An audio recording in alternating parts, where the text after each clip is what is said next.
All right, Gen Z and millennials. I'm just saying, I'm feeling you. I'm feeling you. Gen X has shown up. We are definitely here for you. Cause you're our kids. So just know that we grew up with that too. Um, we grew up with that. That it's all in your head. If you just do this, everything works out. Um, you're just making problems. Be a team player. All this other stuff. Meanwhile, you're looking in the mirror every single day and you're just seeing life. It's leaving you. It's leaving you. You're 28. Oh, I know this feeling.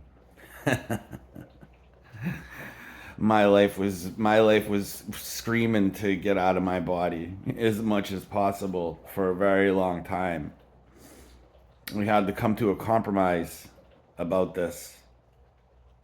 I was like, what is this? Is not. What is the purpose of this? What is why it? Like I was born. I went to school. Now I'm getting up every single day just to. I came up with a phrase a long time ago because I worked in a lot of factories and um I worked factories. I worked construction. I worked stuff like that. And the dudes that were older than us, you know what I mean? The borderline like boomers, um, to the Gen X ones, they were still, they were still in that mode. These are the 401k watchers. These are the investment watchers. These are the guys that would work 80 hours a week, buy a house, and then their wife would divorce them, and their new boyfriend would move in, and they'd be sleeping on the couch of their mothers. This is the way. This was the way. All right, it's dark, but it's mostly my voice. And so you had these people that they were like gatekeepers, you know. And I'm a hard worker. I'm an extremely hard worker. There's nobody that I've ever worked with that has ever said when I'm doing work that I don't work. I would prefer to work. I don't like standing around and just bullshit. And I like to work and bullshit. Um, but you had the gatekeeper people there, and I just labeled those are the people that are just waiting to die. They're waiting to die. Like it used to drive me crazy because it's like, oh, you're so excited because when you're 65 years old, your bladder doesn't work any good more. Your back is all blown out and stuff like that. That you're gonna have enough shekels to sit down and watch basic TV in Florida. You can't even afford to do that now. Trust me on this one. So yeah, uh, Gen Z and millennials. Um, I don't blame you. I don't blame you. But you're gonna be the fuel for any movement that occurs now. You are the fuel. You will be the muscle. You will be the reason that this changes. It's not gonna be the boomers. And to a certain extent, the Gen X, us, we feel you. We feel you. Trust me, because all that shit changed when we were going through high school, and we didn't have the internet, and we didn't have all this other stuff. But meanwhile, you're looking, and you're just again, math is math. People are making 16, $17 an hour, and over a 48-month span, housing and apartment prices are doubling. That math don't math. Just suck it up. So 6 months later, you can go in and get a 65 cent an hour raise for doing an excellent job. No, this is not the way. So, and I blame any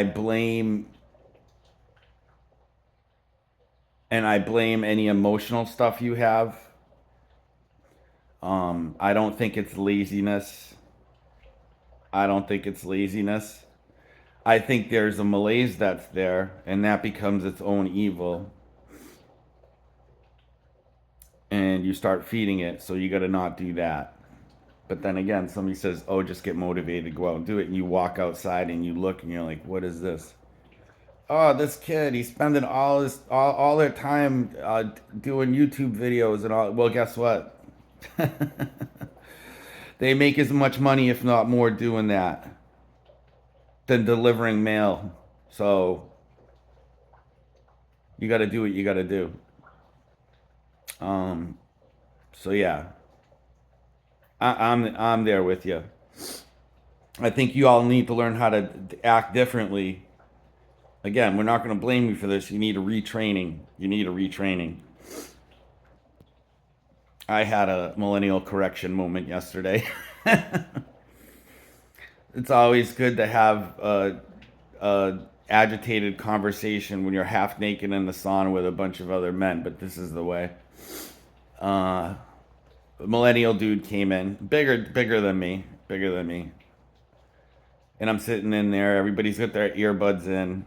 Um, this guy comes in and is on a conference call on his phone in the sauna. You know, everybody's in there being quiet. This guy's like, bro, you need to turn this monitor on. And I was like, after like 30 seconds, I looked over, I go, are you fucking serious? And he just looked at me bewildered, like, what do you mean? I said, you're gonna fucking come into the sauna and be on your speakerphone doing a conference call from work? And he just looked at me bewildered, like, he looked at me super bewildered. Like, he just stared at me for a second. Because, of course, I'm on my back with my legs up because I'm getting fresh blood to my brain so that my Alzheimer's doesn't progress too fastly. But people go in there and talk, so it's not like that. But he stopped because I do look like a crazy person and I have muscles again. So most people do not. These eyes, right? Are you fucking serious? You look at somebody like that and most people get frightened. It's good. It's a good superpower. And they should be. I'm a nice person with the ability to be extremely violent if necessary. Which I do not like. It takes you 2 days to calm down from that. But anyway, so having the conversation with him, he did it again, and I just looked at him and dude, I was like, you don't. I said, you think that that's fine? I was like, you think that that's fine? And he's like, well, other people come in here and do that. He's like, so if they come and they tell me to shut it off, then I'll shut it off. He did quiet down though, but he still was. He did it a little bit later. And I go, so if I go up and I ask him, and I'm like, hey, should people be on their speakerphone in the sauna? Should people be in the sauna with their cell phone, like doing speakerphone?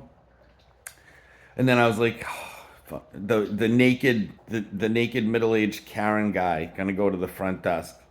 So I was like, no, I'm not going to the front desk. So I decided to use shame. Besides, I said, you just don't understand the simple thing about rudeness for other individuals. He's like, well, other people do it. I said, so that's an awesome excuse. I was like, other people that aren't here do it so that you can do it. I said, let me ask you a question. Say you came in here and all of us came in here blasting Metallica. I said, would that be fine? I was like, you're okay with it because it's just you. It's fine because it's you. And then I said, but I guess you're just that kind of a person. So I guess it's not your fault. So I think I left him with a little bit of something to think about. He definitely will see me and think differently. But it was just so funny because this was definitely all right. I trailed out there with the millennials, but all right. So let's bring that back in. So the robot millennials that are out there, the robot millennials that are out there are the ones that have they have no free agency, they have no thought to do anything outside of what is told to them. This used to drive me crazy at work. You could see something that needed to be done and somebody would be waiting for somebody else to show up and do the job, and you're like, "You're here, just do this." But these are the individuals that get promoted. These are the ones that become management. These are the ones that do this. So, all right, just trailed off into that. I was like, I'm not even going to talk about that in the thing, but still. Um, so there is a group of of millennials and Gen Z. But I'll say this: you can tell by looking at him, he probably came from a family of money.